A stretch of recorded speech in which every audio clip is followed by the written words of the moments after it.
Hello students.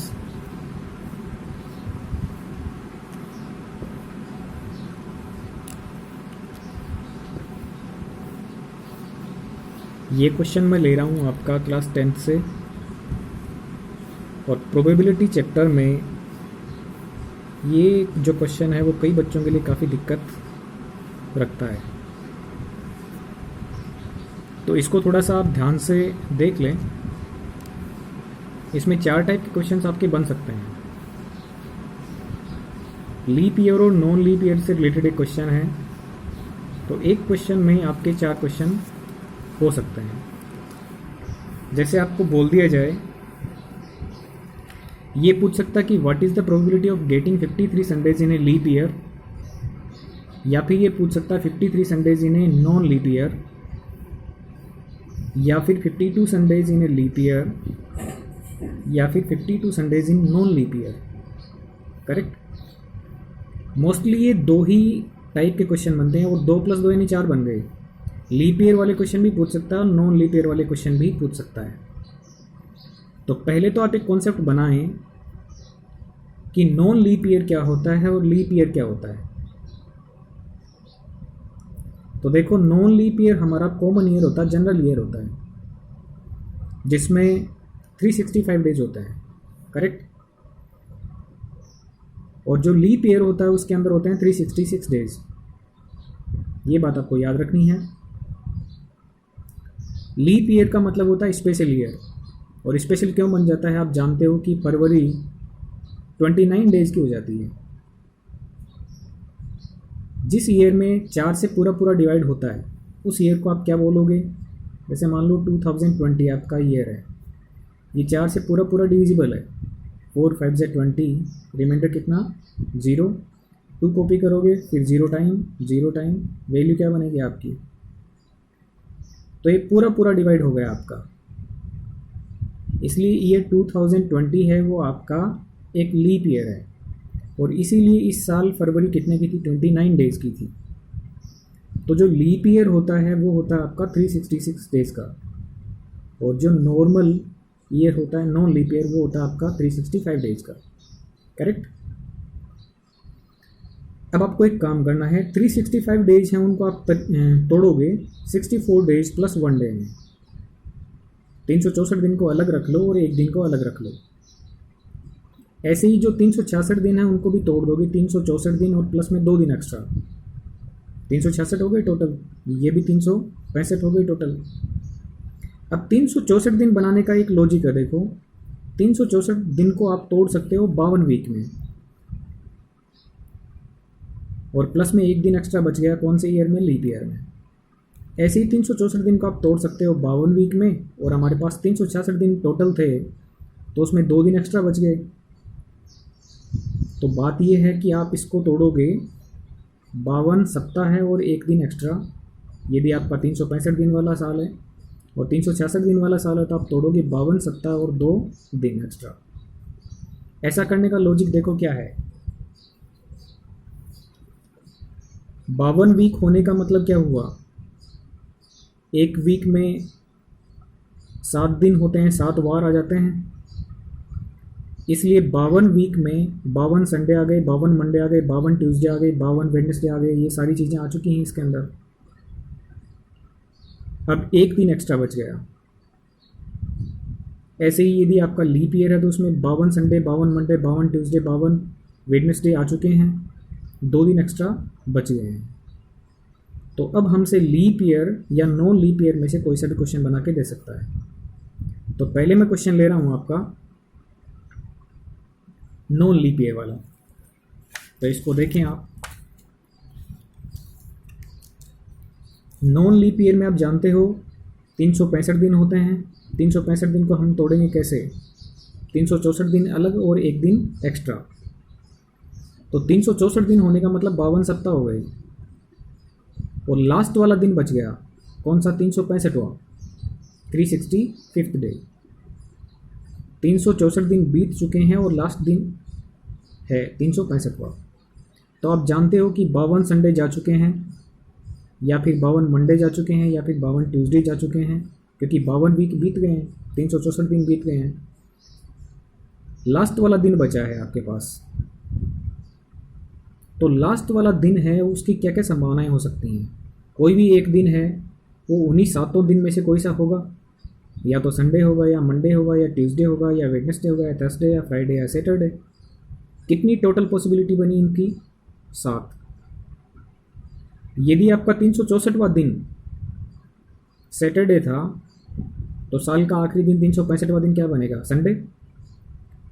364वां दिन यदि आपका संडे था तो 365वां दिन क्या बन जाएगा? मंडे। यदि 364वां दिन आपका मंडे था तो 365वां दिन क्या बन जाएगा? ट्यूसडे। तो इस हिसाब से लास्ट वाले दिन की टोटल पॉसिबिलिटी कितनी बनेगी आपकी? 7। ये लास्ट वाला दिन ही सब कुछ डिसाइड करेगा, ये आप स्पेशल बात नोट करें। तो हमारे पास लास्ट वाले एक दिन की टोटल पॉसिबल आउटकम्स कितने बने? 7। अब क्वेश्चन देखो किस किस टाइप के हो सकते हैं। आपसे प्रोबेबिलिटी पूछ सकता है 53 संडे आने की। कौन से साल में? Non leap year. तो 365 दिन वाला साल है, उसके अंदर 53 संडे आए, इस बात की कितनी संभावना है? तो 53 संडे मिलने चाहिए आपको। तो आप जानते हो कि 52 संडे तो जा चुके हैं, क्योंकि 364 दिन बीत गए, इसका मतलब 52 वीक बीत गए, और 52 वीक बीत गए इसका मतलब 52 संडे जा चुके हैं। अब हमें कितने संडे चाहिए? टोटल 53 संडे के लिए एक संडे और चाहिए, तो इसका मतलब 52 संडे बीत गए तो एक संडे और मिल जाए। तो टोटल 7 पॉसिबल आउटकम में से मेरे को एक संडे और चाहिए, तो एक संडे टोटल 7 पॉसिबल आउटकम में से एक पॉसिबिलिटी है, तो इसलिए 53 संडे आने की प्रोबेबिलिटी कितनी बनेगी आपकी? 1/7। करेक्ट। दूसरा क्वेश्चन ये हो सकता है कि 52 संडे आए, केवल 52 ही संडे आए साल में, और साल कौन सा है? नॉन लीप ईयर है, मतलब 365 दिन वाला। तो 365 दिन वाला साल है, इसका मतलब ये टोटल पॉसिबिलिटी है आपकी, आप इसको ध्यान रखोगे, राइट। 365 दिन वाला है, इसका मतलब 364 दिन यानी 52 वीक, और 365वां दिन ये, और उसकी 7 संभावनाएं ये। अब उसको इस साल के अंदर कितने संडे चाहिए? 52 संडे ही चाहिए। तो 52 संडे तो जा चुके हैं, 365 दिन का साल है, तो 364 दिन में ही आ गए 52 संडे। तो इसका मतलब जो आखिरी दिन बचा वो संडे नहीं होना चाहिए, वो संडे नहीं होना चाहिए, क्योंकि वो संडे और हो गया तो 52 संडे पहले जा चुके और एक संडे और, यानी 53 संडे हो गए। हमें यदि 52 ही संडे चाहिए तो केवल 52 वीक के अंदर 52 संडे आ चुके हैं, और ये जो 365वां दिन है वो संडे नहीं होना चाहिए। तो संडे नहीं होना चाहिए, इसका मतलब टोटल आपके फेवर में कितने आउटकम्स बैठे हैं? 1 2 3 4 5 और 6। तो number of favourable outcomes upon total possible outcomes कितने? 7। तो प्रोबेबिलिटी कितनी बनेगी 52 संडे आने की? 6/7। करेक्ट बच्चों। अब यदि गलती से भी ये पूछ ले, मैक्सिमम चांस है ये नहीं पूछा जाता है, फिर भी पूछ ले कि what is the probability of getting 54 Sundays in a non leap year. 365 दिन वाला साल है और उसके अंदर 54 संडे आए हैं, तो ये कभी पॉसिबल ही नहीं होगा। देखो 52 संडे जा चुके हैं, एक संडे इसमें मैक्सिमम और मिल सकता है, एक अगला दिन पॉसिबल ही नहीं है, तो इसमें 54 संडे आने के चांस ही नहीं है। करेक्ट। ये तो हमारी बात होगी किसके लिए? नॉन लीप ईयर के लिए। अब जो हमारा सेक्शन है दूसरा, वो सेक्शन है आपका किसका?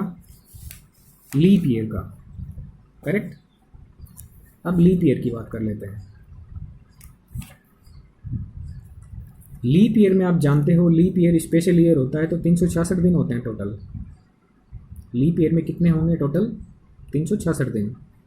366 दिन को आप वैसे ही तोड़ोगे, 364 दिन को तो अलग रख लो, 365वां दिन 365th डे और 366th डे, 365वां दिन और 366वां दिन। ओके बच्चों। 364 दिन अलग करने का मतलब ये हुआ कि 52 वीक चले गए हैं, यानी 52 संडे आ चुके, 52 मंडे आ चुके, 52 वेडनेसडे आ चुके, 52 फ्राइडे आ चुके, 52 सैटरडे आ चुके हैं। अब आगे वाले 2 दिन हैं वो इम्पोर्टेंट हैं, वो डिसाइड करेंगे क्या कुछ होना है। मान लो 364वां दिन आपका सैटरडे था, तो साल का 365वां दिन संडे हो जाएगा और साल का 366वां दिन मंडे हो जाएगा, साल ख़त्म। ये भी तो हो सकता है कि 364वां दिन आपका संडे हो जाए, तो 365वां दिन आपका मंडे हो जाएगा और 366वां दिन आपका ट्यूसडे हो जाएगा, साल ख़त्म। उस साल की और क्या संभावना हो सकती है? 364वां दिन आपका मंडे हो जाए तो 365वां दिन आपका ट्यूसडे होगा और 366वां दिन वेडनेसडे होगा, पूरा साल ख़त्म। 364वां दिन आपका ट्यूसडे भी तो हो सकता है, तो 365वां दिन आपका वेडनेसडे बनेगा, 366वां दिन आपका थर्सडे बनेगा, पूरी साल ख़त्म। तो इसका मतलब 366 दिन वाले साल की संभावनाएं टोटल कितनी बनी? 1 2 3 4 5 6 और 7। तो आपके टोटल पॉसिबल आउटकम्स कितने हुए? 7। करेक्ट बच्चों। अब आपकी प्रोबेबिलिटी डिसाइड करने के लिए 364 दिन है वो तो डिसाइड, इसके साथ में एक्स्ट्रा ये जो 2 दिन हैं वो करेंगे। अब जैसे मान लो आपको 53 संडे चाहिए, केवल ओनली 53 संडेज, तो देखो 52 संडे जा चुके हैं, 52 संडे जा चुके हैं। अब आपको 1 संडे और चाहिए, तो इन दोनों दिनों में से यदि 1 संडे मिल जाए तो मेरा फ़ायदा हो जाए, मेरा काम हो जाए, क्योंकि मेरे को 1 संडे और चाहिए, 52 संडे तो जा चुके हैं। तो 1 संडे और दे दे, ऐसी संभावनाएं आपके पास देखो कितनी है। एक संभावना तो ये रही, करेक्ट। इसमें 52 संडे जा चुके हैं, 1 संडे और मिल जाए तो पूरे साल में कितने संडे हो गए? 53 हो गए। ऐसे ही आपके पास में 1 संडे यहाँ भी हो सकता है। इसको देखो, यदि आपका 364वां दिन फ्राइडे था तो 365वां दिन सैटरडे हो सकता है और 366वां दिन संडे हो सकता है। तो एक पॉसिबिलिटी और बन गई, इसका मतलब 53 संडे आ जाएं, इस बात की पॉसिबिलिटी देने वाले आउटकम्स कितने हैं? फेवरेबल आउटकम्स 2 हो गए आपके पास, एक तो ये पॉसिबिलिटी बन सकती है, एक ये बन सकती है। तो 53 संडे मिल जाएं आपको, इस बात की पॉसिबिलिटी कितनी बनेगी? 2/7, करेक्ट। अब आपको 52 संडेज मिले only in a leap year, special year है और उसमें 52 संडे ही चाहिए, 52 संडे ही चाहिए। इसका मतलब क्या हुआ? 52 वीक्स में 52 संडे जा चुके हैं, तो आगे आने वाले 2 दिन में संडे मिलना ही नहीं चाहिए, क्योंकि जो भी मिलेगा वो उसमें ऐड हो जाएगा। तो आप देखें, केवल 52 संडे बचे साल के अंदर, तो ऐसे कितनी पॉसिबिलिटी बनेगी? देखो, एक तो ये बन जाएगी आपकी मंडे ट्यूसडे, एक ये बन जाएगी दूसरी, एक ये बन जाएगी तीसरी, एक ये बन जाएगी चौथी, एक ये बन जाएगी पांचवी। ये साल होगा तो 52 संडे ही रहेंगे। यदि ऐसा साल होगा तो भी 52 संडे ही रहेंगे, यदि ऐसा साल होगा तो भी 52 संडे रहेंगे, ऐसा रहेगा तो भी 52 संडे रहेंगे, ऐसा रहेगा तो भी 52 संडे रहेंगे। तो 52 संडे आने के लिए आपके पास पॉसिबिलिटी कितनी बनी? 5/7, करेक्ट। 54 संडेज आ जाएं, इस बात की पॉसिबिलिटी कितनी हो सकती है? 54 संडे आने का मतलब क्या हुआ बच्चों? देखो, 52 संडेज तो आएंगे 100%। अब लगातार 2 संडे आ सकते हैं क्या? क्योंकि 52 संडे तो बीत गए 364 दिन में, 54 संडे चाहिए इसको। तो 54 आने के लिए तो लास्ट के 2 दिन के 2 संडे और चाहिए, और लगातार 2 संडे आपको मिलने का कोई चांस ही नहीं है। लगातार 2 दिन आपको संडे पॉसिबल ही नहीं है, तो इसीलिए प्रोबेबिलिटी क्या बनेगी आपकी? 0। तो 54 संडे जाने की प्रोबेबिलिटी कितनी? 0, चाहे वो नॉन लीप ईयर हो या लीप ईयर हो। तो ये क्वेश्चन काफ़ी इंपॉर्टेंट है बच्चों। Okay, thank you.